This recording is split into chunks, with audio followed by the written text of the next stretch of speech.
Naalala ko kasi nung kausap ko si paring Joe, si Ninong Joe niya, na mas maganda rin ma-share mo yung kwento ni Kuya Floyd. Sige po, sabi ko, pagka mapuntahan ko. Ayan, kay paring Joe, sorry. Ngayon pa, yung panghamusta ko natin, pagpunta ko kay Kuya Floyd, ganito pa yung Pero alam ko, si Kuya Floyd po, kasi talagang pagka sinabing pangalang Floyd, wala kang alalahanin na mapapahamak yung anak mo na kasama siya. Paano gagawin natin yan? Kung papayuhan mo ako.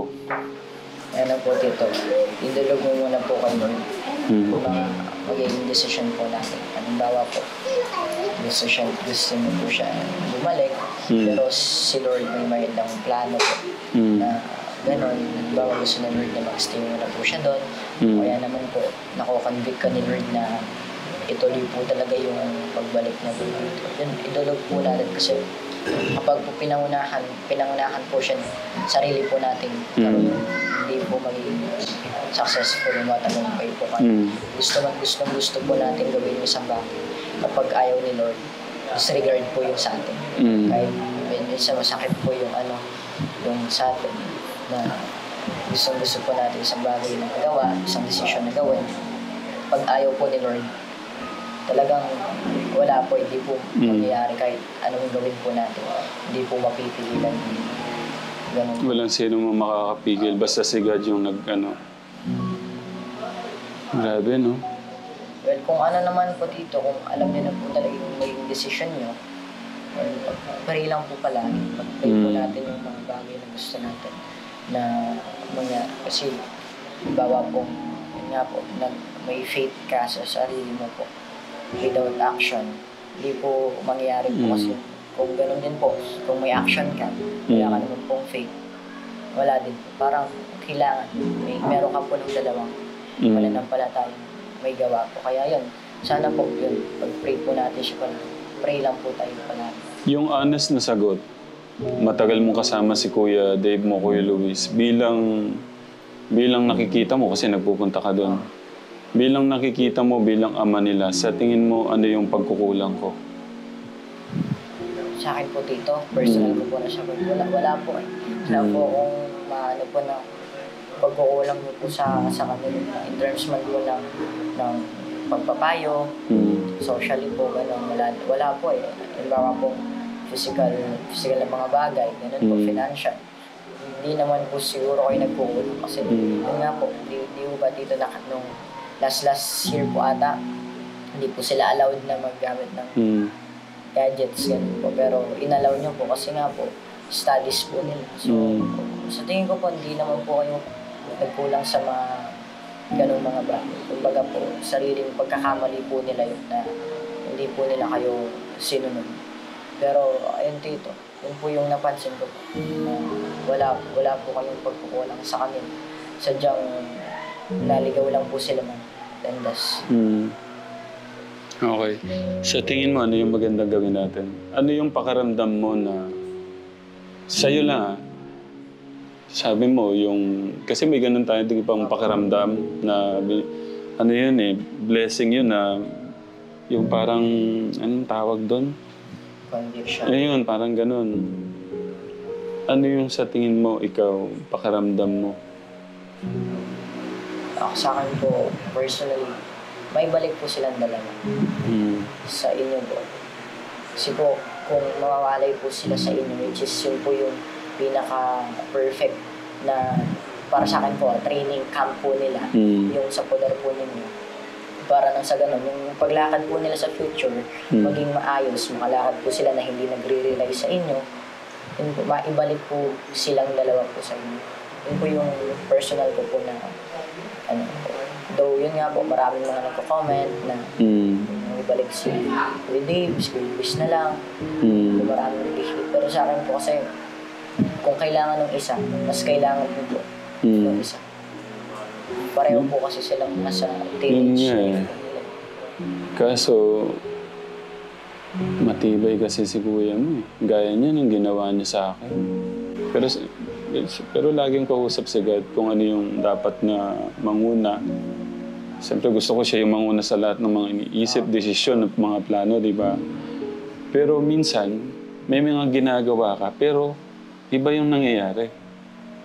At alam ko, siyempre, sa gabay ng ating Diyos, parang may nakikita ako na ba't pala ito nangyayari.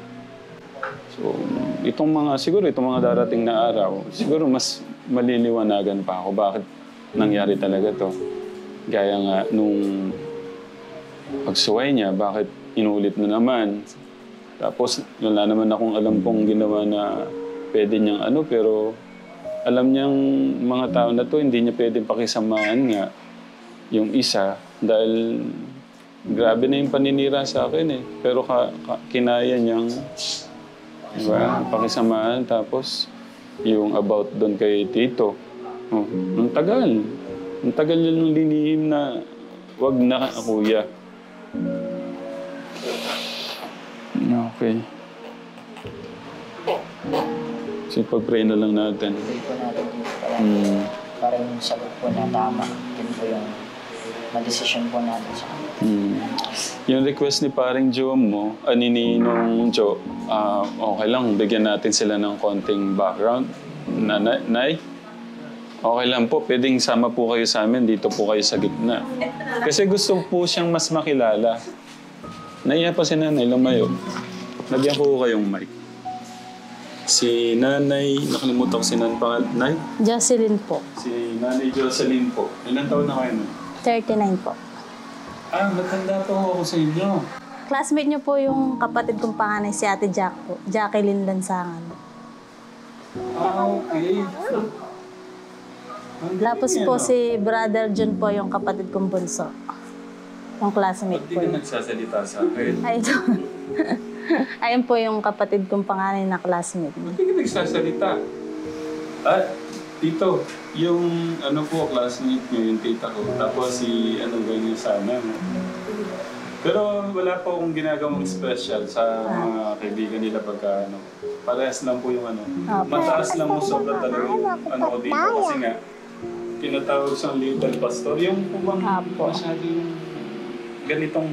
Ito yung gusto kong malaman, Nay. Gusto kong para maikwento niyo, Nay, paano siya pinalaki, tapos bakit sa ganyang edad niya, napakalalim ng pagkilala niya sa ating Diyos. Ano po kasi, bata pa lang po kasi siya, kasama na po nung nanay ko sa church. Parang kanina si Lola. Opo. Kasama na po siya sa church hanggang sa, siguro po nahasa yung mama mong bata. Laki po. Laki po kasi sa alaga po sila. 1 month po kasi. Siya po si tatay ko. Opo.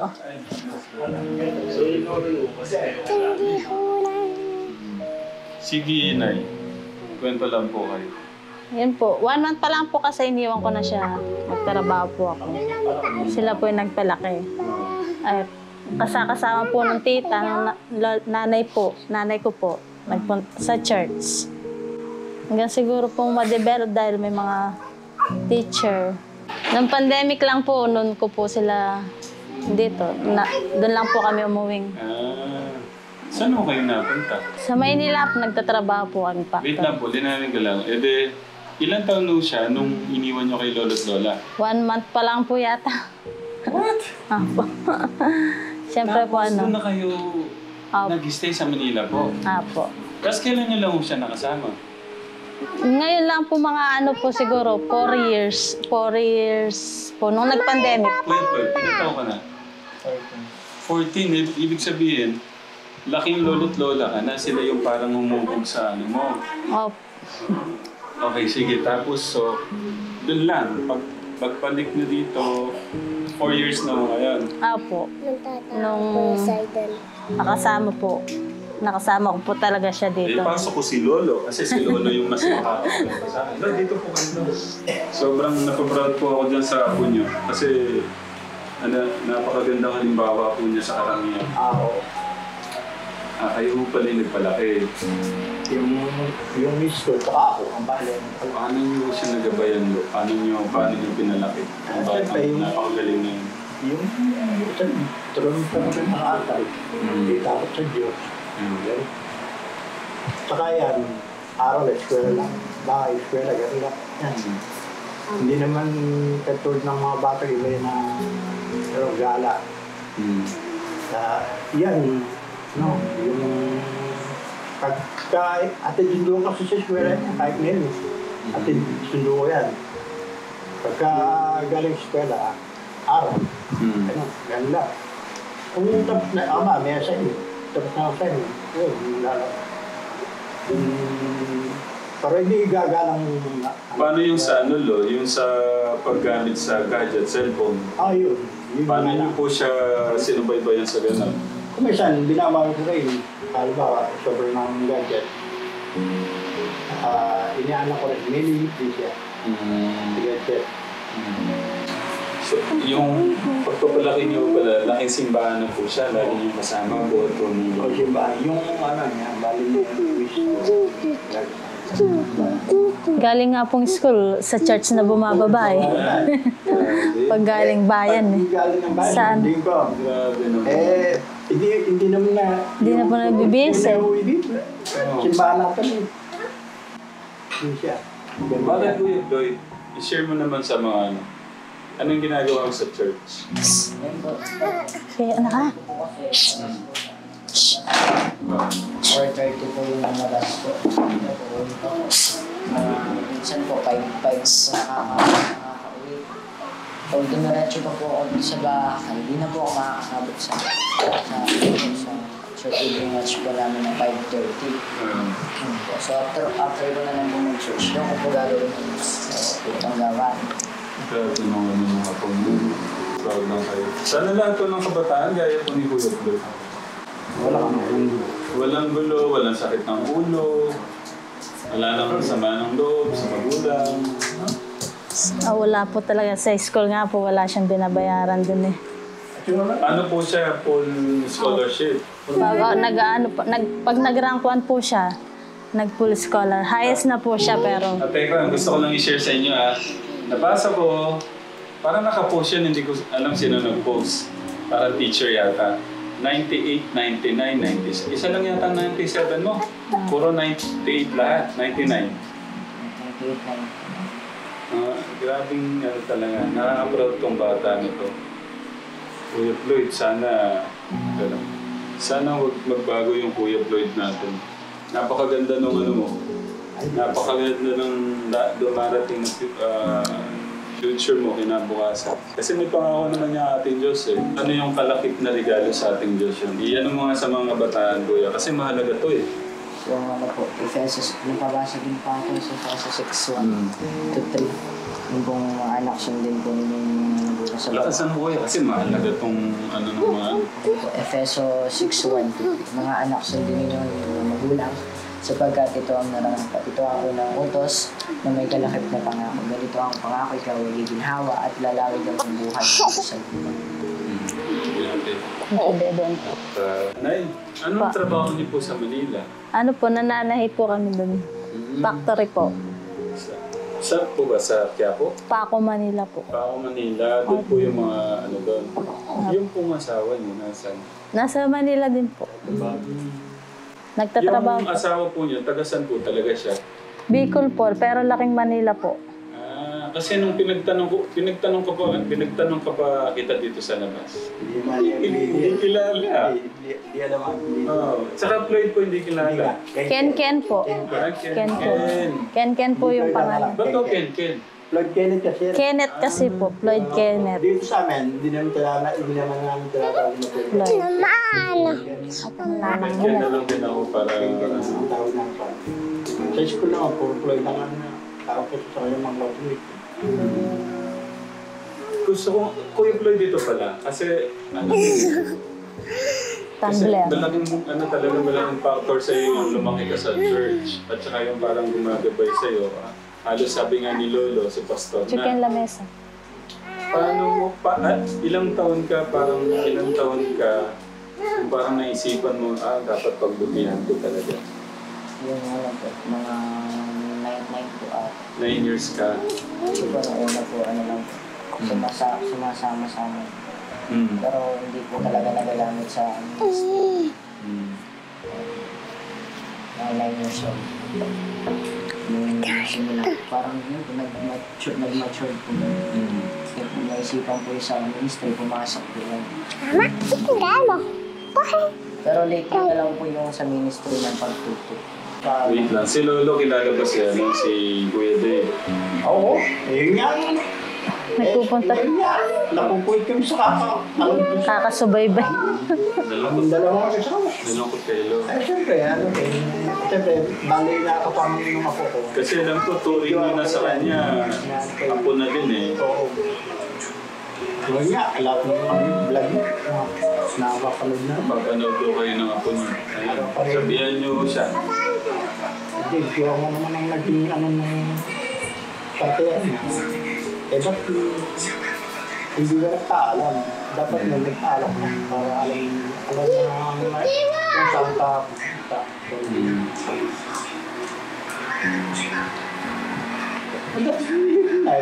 Buti nga ngayon, nung huli, hindi na sila gano'n pupunta rito.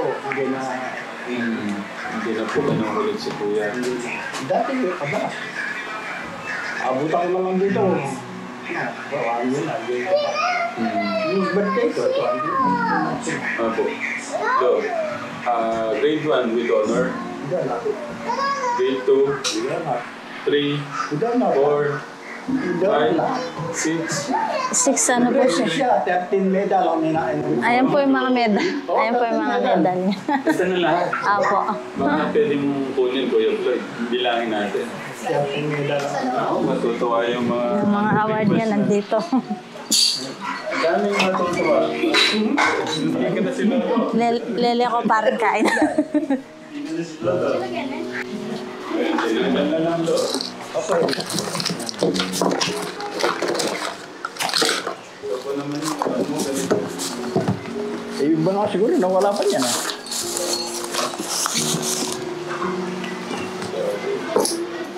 Kaya man. Nalo. Dito sa Yung award po niya sa kwarto lahat. Pwede mo makita yung kwarto mo. Tignan po namin yung kwarto mo. Para night. Sige po, kasama po kayo. Nagulong po. Puno na po. Okay, yung kwarto mo. What? Grabe naman yan. Puno na po yung ano niya, mga award. Oh, Nay, kayo nagdidikit niyan. Opo. Ilagay po natin itong mic niyo para dinig po kayo. So, kayo po yung nag-ayos nito. Up. Galing lang, no? Yung, Since daycare po. paano po yung ano niyan, yung ayos niya, daycare, tapos... Sama-sana po. Dito po nung nag-private na po siya nang lumipat na po siya. Yung private na po. Private na po yung mga green. Saan ka pala nag-daycare, Kuya? Diyan lang po, sa Mapaniki. Sa atin? Opo. Anong grade ka napunta sa private? 7 po. 7. Pero nabalitaan ko, Nay, from daycare, anong grade ka ngayon, Kuya? 8 po. Grade 8. 9 po siya. Grade 9. Lahat top 1 siya. Oh. Tama po ba? Nung Ba't ang galing mo, Kuya Floyd? Ano bang... kayo po ba nung nag-aaral kayo? honor din po ako pero hindi po ganun ka... Nasa ano rin po ako pero hindi po. Yung papa po niya. Ibig sabihin, nagabayan nyo naman po pala sa gano'n, yung pagtuturo. Opo, nung modular ano po, yung papa niya, tinuturuan po siya. Wait lang po. Saan po yung papa niyo yan? Opo. Ayan po. Siya lahat po yung... Masawid niya hindi. Si mama niya yata. Si mama. Ano yung mga picture niya na? Pogi, parang artista. Ayan po yung mga ano niya.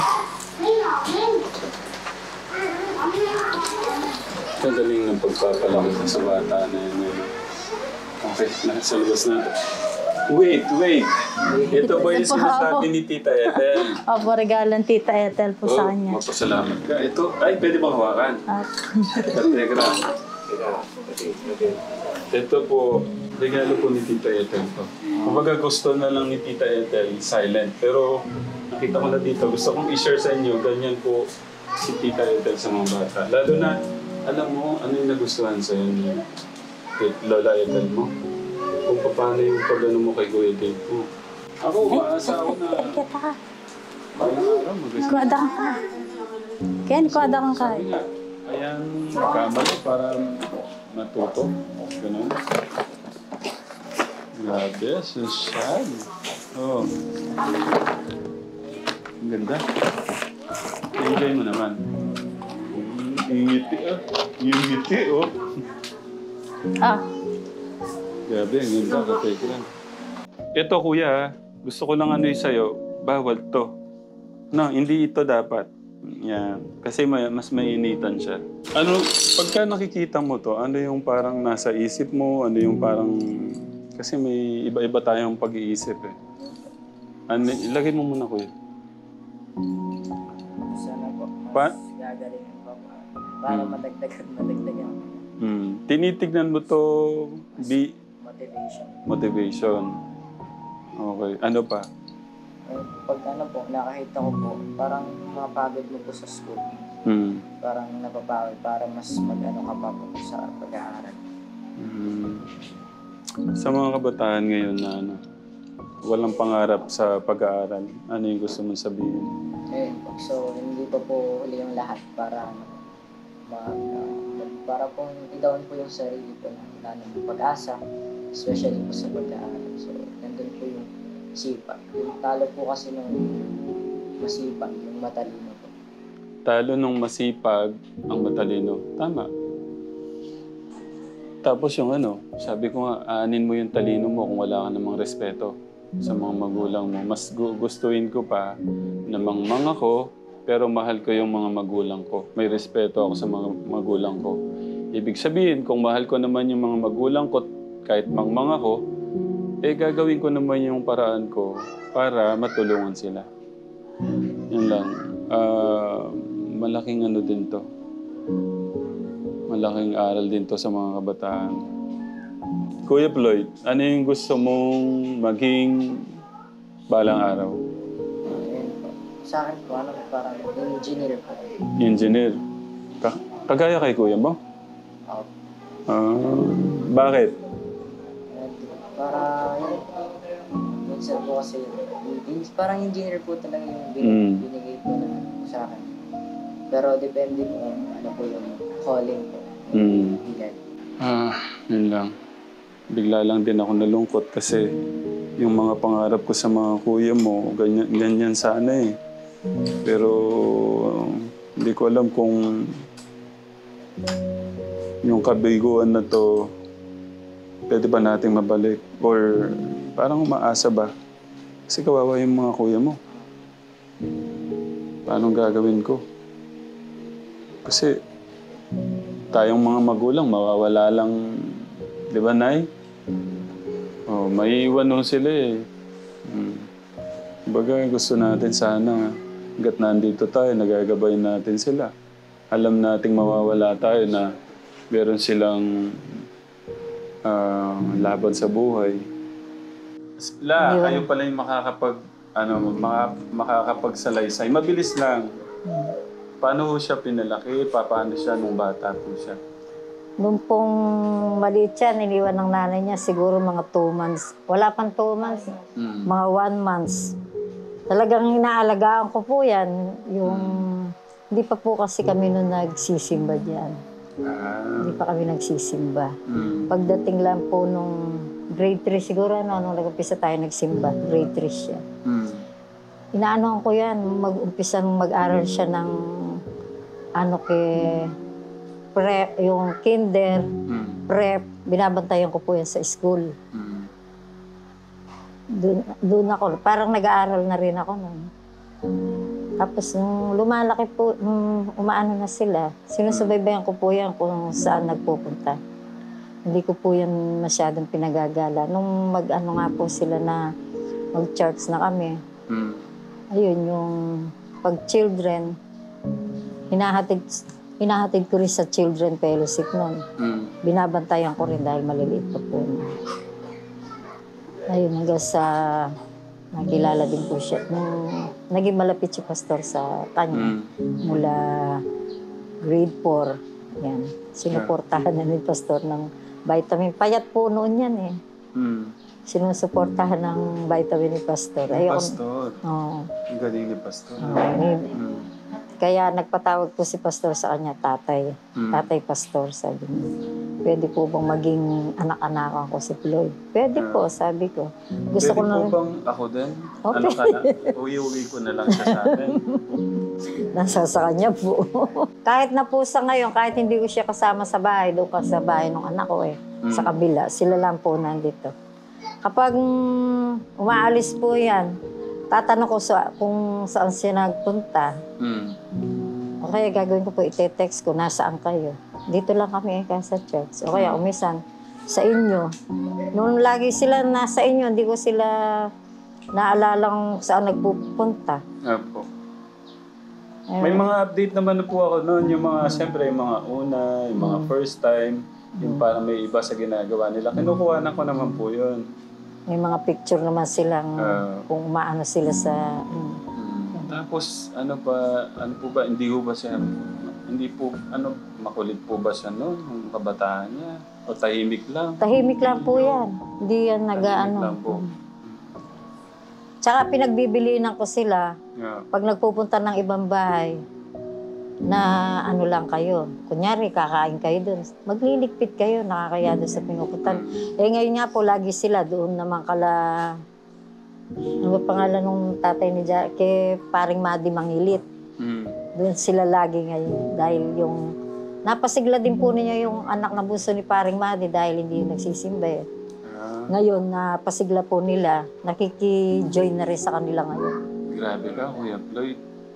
Ang ganda ng ginagawa mo. Hanggang doon po sa Barangka. Yun din pong nagbibilin po sa akin yung sinesel group namin doon. Sabi niya, sabihin mo nga doon sa apo mo, ayain yung ang apo ko para lagi rin magsisimba.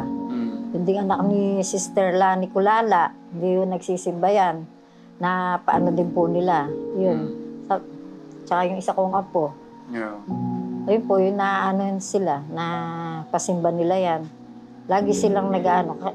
Ang pinakikiusap ko lang po doon sa pinaka-leader nila, kay Arnel, Brother Arnel Bonoy, huwag masyadong gabi. Kasi tinetext ako ng mga nanay na kung nasaan. Kung minsan aabutan po sila ng ulan na malakas sa gabi. Nasa Barangka sila. Tatanong ko naman po kasi sa kanila kung saan sila nandoon eh. Dito po kami nagse-cell group kami. Hindi na po ako kinakabahan na dahil nandoon din naman. And then gusto ko lang po kay Kuya Floyd, sa apo niyo, sabi nga niya, mas nanaisin ko pa na magkatampo sila ni Kuya niya kung mapapahamak at parang maanuhan sila, parang... Ako naman po kasi noon, nung napansin ko na dati nagpupunta sa atin si Dave, ba't ngayon ako hindi na nagpupunta? Sabi ko gano'n sa kanya. Ang isip ko naman, Lola, siyempre, kasama niya sila Kuya Floyd, Kuya Renzo. Ang ano ko, siyempre lahat ng mga payo ko sa mga anak ko, akala ko naman, buong ano ko naman na ano na talaga, yung sinusunod na ako. Pero ang hirap lang at parang nakakaya sa side, yung nahihiya po ako sa mga taong, siyempre, sa ano, parang ganito yung lumalabas pero hindi magandang halimbawa sa mga kaibigan. Tapos, ito po. Tinatanong ko nga po si Floyd, bakit dati nagpupunta dito si Kuya Dave mo, ngayon hindi na nagpupunta. Sabi ko gano'n sa kanya. Hindi naman po siya kumiki po. Lagi daw kasama si Renzo. Yun nga po, humiwalay. Parang humiwalay. Nag-away ba kayo? Ako? Hindi naman, sabi gano'n. Pag nagte-text nga daw po ito, sinisin lang, hindi naman sumasagot. Pag inaano. Kaya ganun po. Pero ngayon po, kumusta yung apo niya? Ayun po, ayan. Siguro, pag naiinip, punta siya sa basketball. Ang dati, pag gustong maano ni Dave yan, mag-basketball tayo, pupunta sila. No, huli ninyong natulog pa kayo doon, di ba? Sa kanila. Sabado siguro. Oo. Kasama pa nila kasi kumain pa po ata sila sa inyo. Oo, linggo. Kaya po nga nagulat kami Monday. Linggo yata na nga ako nung umalis.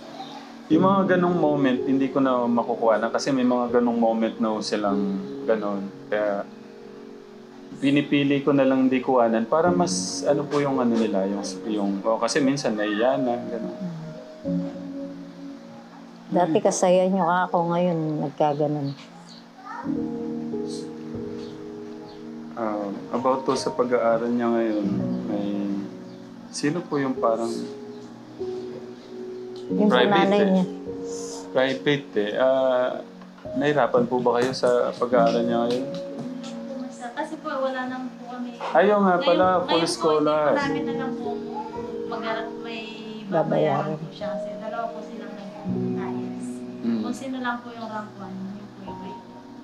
Full scholar. Libre. Yung sa mga allowance naman po, yung kapatid ko po yung sumusuport. Sa baon lang po ng pagkain po. Kasi pagka sa bayan, di ba po? Sa bayan po ba, Nay? Dyan po. Siyempre, pagka doon, sumakay na ng sasakyan, pamasahe pa lang, merienda, pagkain, di ba po? Yung tatay ko po yung service niya. Talagang tulong-tulong. Opo. Kuya Floyd, baka may kahilingan ka sa akin. Sige na. Marami po nag-offer dyan siya. Gusto ko ano eh. Napakasarap regaluhan ng mga ganitong bata. Baka huwag naman magselos yung ibang kaibigan niya. Ay, si Bunso nandito pala. O, ikaw, ano ba? Yan po ang kasama niya, lagi ngayon. Ayaw magsalita din. Ano gagawin natin?